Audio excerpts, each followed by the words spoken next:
Next gen நேயர்கள் அனைவருக்கும் இனிய நல்வாழ்த்துக்கள். எல்லோரும் நன்றாக இருப்பீர்கள். இதோ ஆவணி மாசம் பிறக்க போகிறது. ஐயா, ஆடி மாதத்துல ஏதாவது ஒன்று நல்லது நடக்குமான்னு எதிர்பார்த்துக்கிட்டு இருந்தேன். கொஞ்சம் ஏதோ ஒன்று இருந்தாலும் கூட முழுசா நல்ல மாற்றங்கள் எதுவுமே இல்லை. எனக்கு இந்த ஆவணி மாசம் உண்மையிலேயே தமிழ்ல பெரியவர்கள் சொல்லுவாங்க, தை மாசம் பிறந்துருச்சுல இனிமே நல்லா இருக்கும், ஆவணி மாசம் பிறக்க போதில்ல இனிமேல் நல்லா இருக்கும். அப்ப அந்த தைக்கும் ஆவணிக்கும் உண்மையிலே ஒரு சில சிறப்புகள் நிச்சயமாக இருக்கின்றன. ஆவணி மாதம் பிறந்தாலே இளையவர்கள், இளம் பருவத்தினர் தங்களுடைய திருமண கனவுகளை நிறைவேற்றி கொள்ளக்கூடிய அமைப்பு கண்டிப்பாக உண்டு. ஏன்னா ஆவணி மாசத்துலதான் வருஷத்துல அந்த ஒரு மாசத்துல மட்டும்தான் பெரிய முகூர்த்த அமைப்புகள் கண்டிப்பாக நடக்கும். நிறைய கல்யாணம் அப்பதான் உண்டு. அப்ப ஆவணி மாதத்திற்கென்று உள்ள சிறப்புகள், நல்லவைகள், நல்ல விஷயங்கள், மங்கள விஷயங்கள் நிறைய நடக்கக்கூடியது ஆவணி மாதத்துடைய சிறப்புகள். ஆனாலும் தனி மனிதன் நான், உலகமே நல்லா இருந்தா கூட நான் நல்லா இல்லையேங்க. சில நேரங்களில் பாருங்க, 2 வருஷமா கஷ்டப்படுறேன், 3 வருஷமா கஷ்டப்படுறேன். இப்போது உண்மையை சொல்ல போனா மீனராசிக்காரர்களும் சிம்ம ராசிக்காரர்களும், அதுலயும் உள்ள சொல்ல போனா மீனராசியில ரேவதி நட்சத்திரத்துல பிறந்தவங்களும் சிம்மராசியில பூர நட்சத்திரத்துல பிறந்தவங்க சில மாதங்களாக கடுமையான மன அழுத்தத்துல இருக்கிறீங்கன்றதான் உண்மை. கோட்சாரத்துல இந்த ராசி பலன்களை அதிகமாக பார்ப்பவர்கள், அதிகமாக கமெண்ட் கொடுப்பவர்கள் மீனராசிக்காரர்களும் சிம்மராசிக்காரர்களுமா தான் இருப்பீங்க. இவர்களுக்கு அவரவர்களுடைய வயதிற்கு ஏற்றாற் போல மன அழுத்தம் தரக்கூடிய, உண்மையிலேயே பிறந்த ஜாதக அமைப்பு தான் மெயினான ஒண்ணு. பிறந்த ஜாதகத்துல ஒரு தசாபக்தி அமைப்புகள் இருக்கும். இப்ப நாங்க பேசுற இந்த சனி பயிற்சியா இருக்கட்டும், ராகுகேது பயிற்சியா இருக்கட்டும், குரு பயிற்சியா இருக்கட்டும், மாத பலன்களா இருக்கட்டும், உங்களுடைய பிறந்த ஜாதக தசாபக்தி அமைப்புகளுக்கு கட்டுப்பட்டது, உட்பட்டது. பிறந்த ஜாதக அமைப்புகள் ஒரு 60-70% நடக்குதுன்னா, இப்ப இந்த கோச்சார அமைப்புகள்ல ஒரு 20-30% பெரிய அளவுல அதுக்கு கை கொடுக்கக்கூடிய அமைப்புகள்ல தான் இருக்கும். பிறந்த ஜாதக அமைப்புகளின் அடிப்படையில என்ன காரக ஆதிபத்திய தசாபுக்தி அமைப்புகள் உங்களுக்கு நடந்து கொண்டிருக்கிறதோ அதுல இப்ப அஷ்டமச்சனி ஜன்மச்சனி நடக்கக்கூடிய மீனராசிக்காரர்களும் சிம்மராசிக்காரர்களுக்கும் கடுமையான மன அழுத்தங்கள் கண்டிப்பாக இருக்கும். ஆக ஒரு நிலையில ஆடி மாதத்தை விட ஆவணி மாதம் நன்றாக இருக்கும் என்பதை உறுதியாக சொல்லிவிடலாம்.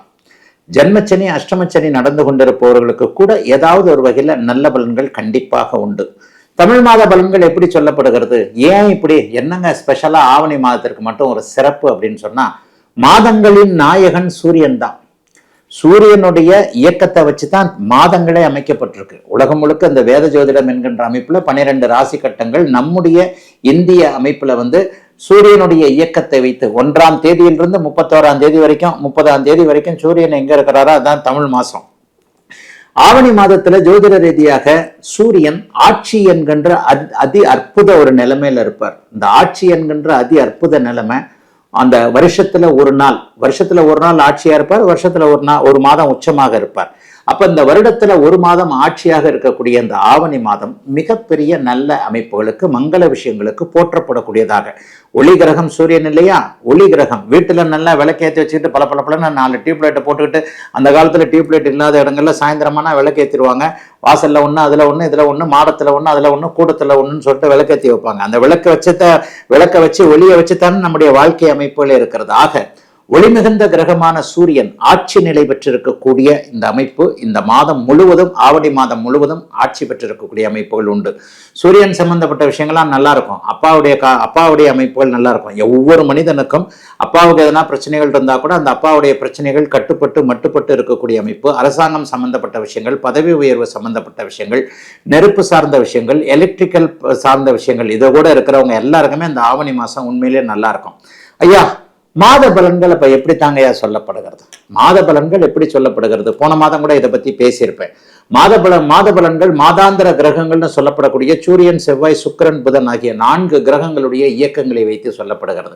வருட பலன்கள் வருடம் ஒரு முறை மாறக்கூடிய, 2.5 வருஷத்துக்கு மாறக்கூடிய சனி, 1 வருஷத்துக்கு மாற்றக்கூடிய குரு, ராகு கேதுக்கள் 1.5 வருஷம். அப்ப இந்த மாத பலன்கள்ல இந்த சூரியன், செவ்வாய், சுக்கிரன், புதன், இந்த 4 கிரகங்களுடைய இயக்கங்கள் எப்படி இருக்கிறது என்பதை வைத்துத்தான் அந்த பலன். இப்ப ஆவணி மாத பலன்களும் நான் அப்படித்தான் உங்களுக்கு சொல்ல போறேன். ஆவணி மாதம் முழுவதும் சூரியன் ஒரே இடத்தில் சிம்ம வீட்டில், தன்னுடைய வீட்டில் ஆட்சியாக இருக்க, மிதுன வீட்டுல இந்த மாதம் முழுவதும் செவ்வாய் ஒரு நல்ல நிலைமையில இருக்கிறார். தன் ஒரு வீட்டிற்கு 3 இருந்தாலும், தன் ஒரு வீட்டிற்கு 8 இருந்தாலும் கூட புதனுடைய வீடு கொடுத்த புதன் இந்த மாதத்துல ஆட்சி உச்சம் என்கின்ற நல்ல நிலைமையை அடைய போறதுனால செவ்வாய் ஒரே நிலையில் மிதுன வீட்டில் இருக்க மாதம் முழுவதும் சிம்மத்தில் சூரியன் ஆட்சியாக இருக்க இன்னும் ஒரு பெரிய நிலைமையை சொல்லணும். ஆரம்பத்துல ஆவணி மாத ஆரம்பத்துல சுக்கிரன் நீச்சமா இருக்கிறார். சுக்கிர பயிற்சி மாதம் நடக்கும் ஒவ்வொரு மாதமும்.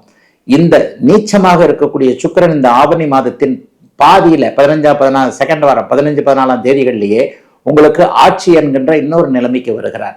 அதற்கடுத்து 5 நாட்கள் ஆவணி மாதத்துடைய இறுதி பகுதியான 10 நாட்கள்ல புதன் உச்சமாக இருக்கிறார். ஆக எப்படி பார்த்தாலும் சூரியன் ஆட்சி, புதன் மாத இறுதியில் உச்சம், மாதத்தின் நடுப்பகுதிக்கு பிறகு சுக்கிரன் ஆட்சி என்கின்ற இந்த 3 நிலைமைகளே ஆவணி மாசத்தை சூப்பரா தூக்கி நிறுத்தக்கூடிய ஒரு நல்ல அமைப்பு, அருமையான ஒரு அமைப்பு. ஆக இந்த சுக்கிர தசை நடந்து கொண்டிருப்பவர்கள், சுக்கிர தசா புக்திகள் நடந்து கொண்டிருப்பவர்கள், சூரிய தசாபுக்திகள் நடந்து கொண்டிருப்பவர்கள், புதனுடைய தசாபுக்திகள் நடந்து கொண்டிருக்கக்கூடியவர்கள் எல்லாருக்குமே அந்தரங்கள் நடந்தா கூட இந்த சூரியன் புதன் சுக்கிரன் மூவருமே இந்த ஆவணி மாதத்தின் பிற்பகுதியில வலிமையாக இருக்கின்ற காரணத்தினால் மிகப்பெரிய நல்ல பலன்கள் இந்த சுக்கிர சூரிய புதன் தசா புக்தி அந்தரங்கள் நடந்து கொண்டிருப்பவர்களுக்கு உண்மையிலேயே பெரிய அளவுல நல்லா இருக்குங்க. ஆக எதை பத்தியும் கவலைப்பட வேண்டாம். ஆவணி மாதம் பெரும்பாலும் எல்லாருக்குமே நல்லா இருக்கும். இப்போது நான் சொன்ன இந்த 3 கிரகங்கள் வலுவாக இருக்கிறதும் உச்சகுரு சனியை பார்ப்பதும் மிகப்பெரிய யோக பலன்களை தரும் என்பதால் எல்லாவற்றிலும் ஒரு நிறைவுகள் இருக்கக்கூடிய ஒரு அருமையான நல்ல மாதமாகவே இந்த மாதம் அமையுங்க. அடுத்து இப்ப 12 இது பொதுவான பலன்களை சொல்லிட்டேன். 12 ராசிக்காரர்களுக்கும் இது வித்தியாசப்படும் இல்லையா?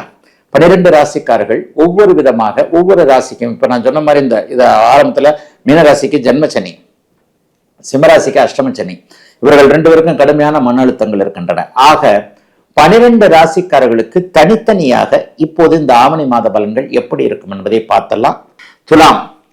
துலாம் ராசிக்காரர்களுக்கு பெரிய சக்சஸ் உண்டு ஆவணி மாதம் 15ஆம் தேதிக்கு பிறகு. பிற்பகுதி ஆவணி மாதம் 15ஆம் தேதி பார்த்தீங்கன்னா நீச்சத்தில் இருக்கக்கூடிய சுக்கிரன் அப்படியே ராசியில ஆட்சி ஆகிறார். ஒரு மாசமா நீங்க நல்லா இல்லைங்க. ஏன்னா சுக்கிரன் நீச்சம் அடைஞ்சாலே 12ல தான் உங்களுக்கு நீச்சத்தை அடைவார். 12ஆம் இடத்துல போய் நீச்சத்தை அடைந்திருக்கிற ஒரு காலகட்டங்களில் என்ன பாம்பா கயிறான எதையுமே தாண்ட முடியாம, எதையுமே தள்ள முடியாம, எதையுமே முடிவெடுக்க முடியாம கொஞ்சம் ஒரு 4 வார காலமாக ஒரு மாதிரி அவதப்பட்டீங்க துளாராசிக்காரர்கள் எல்லாரும். இவங்க எல்லாருக்குமே ஆவணி மாதம் 15ஆம் தேதிக்கு பிறகு சுக்கிரன் ராசியிலே ஆட்சி ஆகிறார்.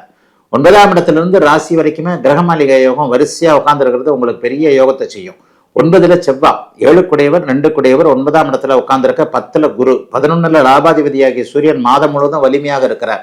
12ல் உங்களுடைய ராஜயோகாதிபதியான புதன் 12ல் உச்சமாக இருக்க, லக்ன ராசிநாதன் வலுத்து இருக்கிறார். ஆக என்னங்க நடக்கும்? கணவன் மனைவி உறவு நல்லா இருக்கும்.